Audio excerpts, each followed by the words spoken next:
사도신경으로 우리의 신앙을 고백하심으로 7월 5일 새벽 예배를 시작하겠습니다. 나는 전능하신 아버지 하나님, 천지의 창조주를 믿습니다. 나는 그의 유일하신 아들, 우리 주 예수 그리스도를 믿습니다.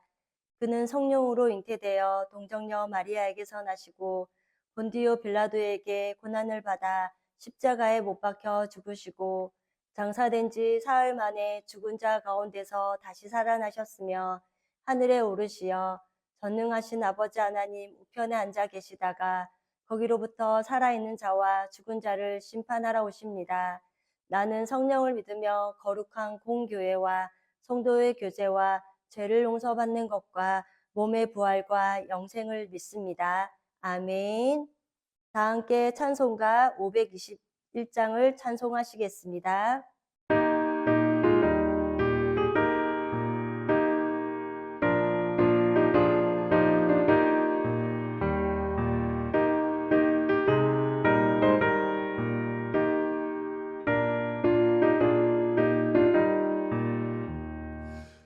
구원으로 인도하는 그분은 참 좋으며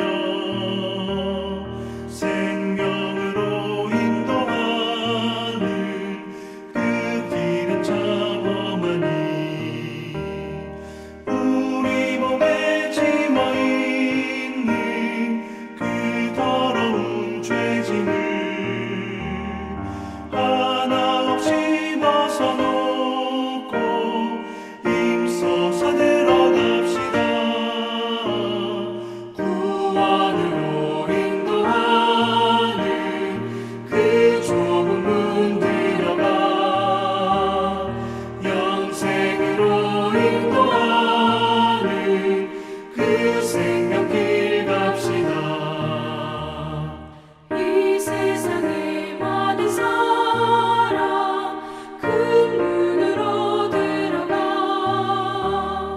넓은 길로 갈지라도 멸망으로 끝나니 세상은 행복의 영광 모두 내어버리고 주의 말씀 순종하여 그 생명길로 갑시다. 구원으로 인도하는 그 좁은 문 들어가 영생으로 인도하는 그 생명길 갑시다. 구원의 문 열렸으니 주의 공로 힘입어 주저 밟고 들어가서 생명길로 갑시다. 구원의 문 닫힌 후에 들어가고 싶구나. 한 번 닫힌 구원의 문 또 열려지지 않으리. 구원으로 인도하는 그 좁은 문 들어가 영생으로 인도하는 그 생명길 갑시다.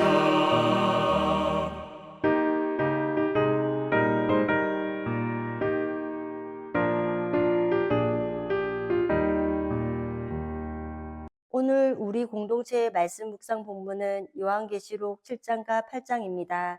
그중 8장 1절에서 8절까지를 봉독하고 말씀을 나누도록 하겠습니다. 일곱째 인을 떼실 때에 하늘이 반시간쯤 고요하더니 내가 봄에 하나님 앞에 일곱 천사가 서 있어 일곱 나팔을 받았더라. 또 다른 천사가 와서 제단 곁에 서서 금향료를 가지고 많은 향을 받았으니 이는 모든 성도의 기도와 합하여 보좌 금 제단에 드리고자 함이라. 학년이 성도의 기도와 함께 천사의 손으로부터 하나님 앞으로 올라가는지라. 천사가 향로를 가지고 제단에 불을 담아다가 땅에 쏟음에 우레와 음성과 번개와 지진이 나더라. 일곱 나팔을 가진 일곱 천사가 나팔을 불기를 준비하더라. 첫째 천사가 나팔을 부니 피 섞인 우박과 불이 나와서 땅에 쏟아지매 땅의 3분의 1이 타버리고 20개 3분의 1도 타버리고 각종 푸른 풀도 타버렸더라. 둘째 천사가 나팔을 부니 불 붙는 큰 산과 같은 것이 바다에 던져지매 바다의 3분의 1이 피가 되고. 아멘. 오늘 우리가 함께 읽은 요한계시록 8장 1절에서 13절까지의 말씀을 살펴보고자 합니다. 8장은 6장에서부터 이어진 7번째 심판에 대한 말씀이 계속되어집니다. 하나님의 백성은 완전한 보호하심을 받고 이후에 오늘 읽은 7째에는 7번째 나팔의 심판이 시작되어지는 것입니다. 이것은 믿는 성도는 들림받고 휴거 이후에 있는 세상의 이야기입니다. 이것은 세상에 쏟아부으시는 하나님의 재앙이 강도를 더해가는 모습을 볼 수 있습니다. 1절은 7째 인을 떼실 때에 하늘이 반시간쯤 고요하더니 라고 시작됩니다. 여기에서 고요의 시간은 하나님의 직접적인 역사가 없는 것처럼 느껴지는 그런 시간입니다.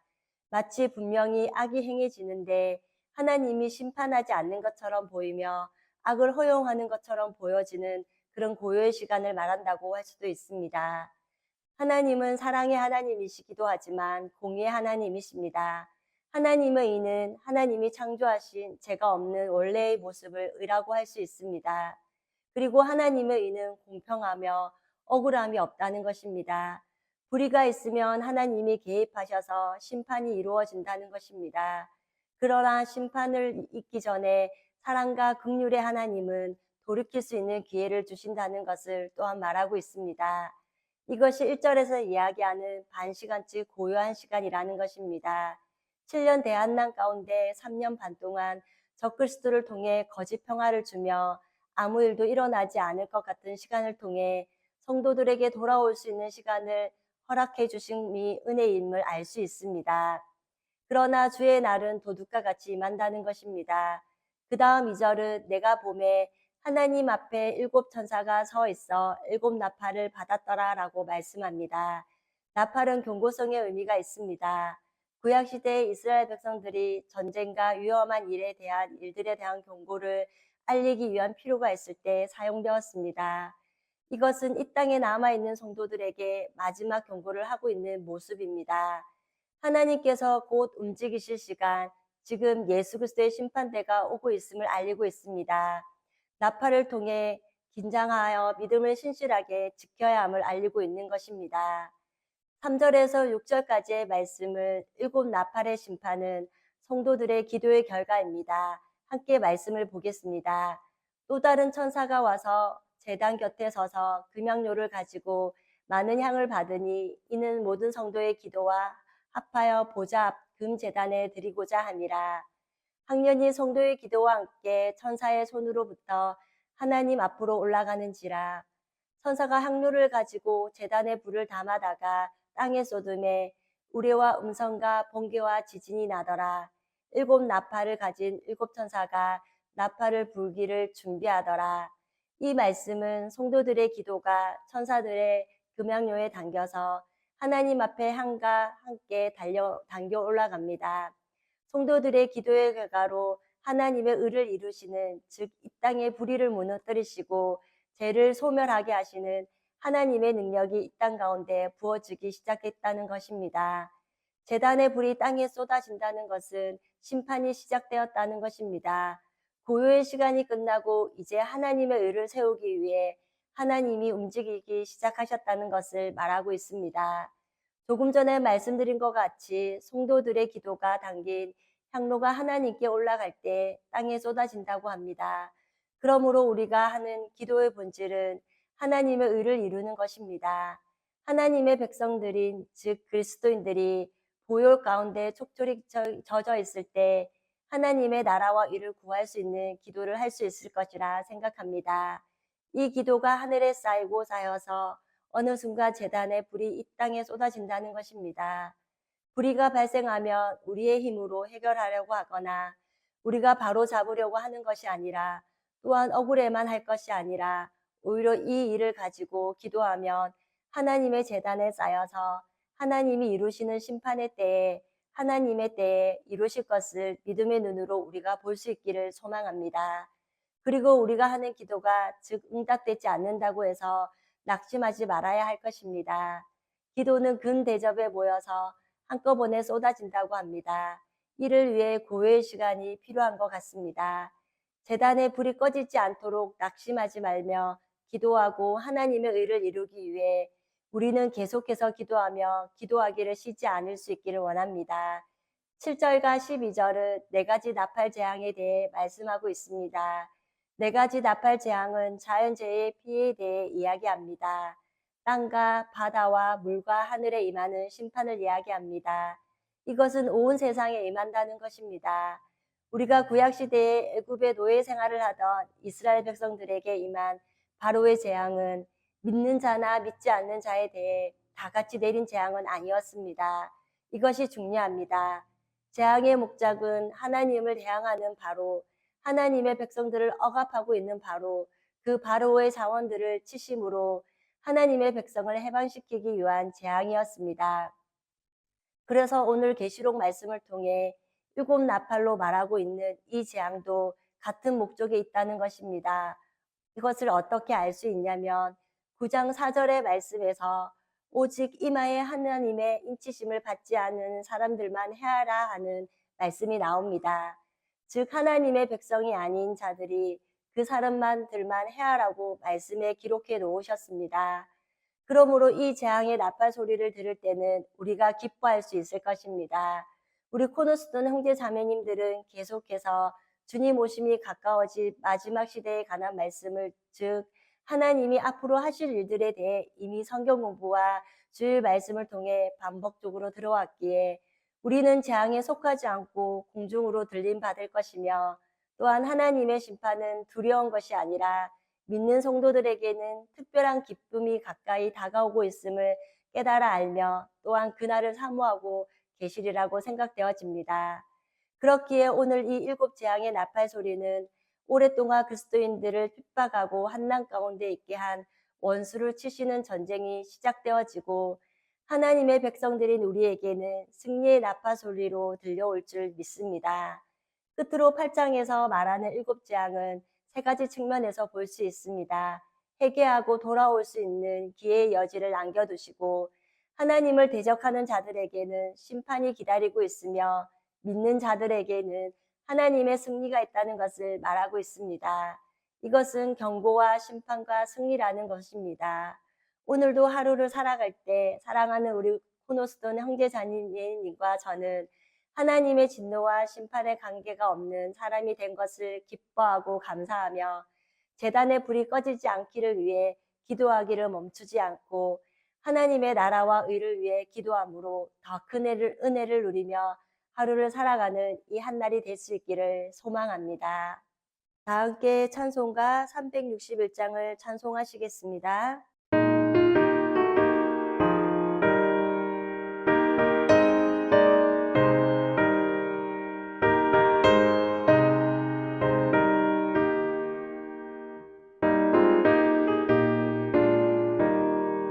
기도하는 이 시간 주께 무릎 꿇고 우리 구세주 앞에 다 나아가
함께 기도하시겠습니다.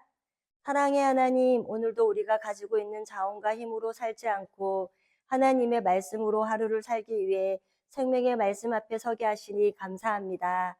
오늘 요한계시록 8장 말씀을 통하여 일곱째 나팔 재앙의 심판의 이유와 목적을 알았습니다.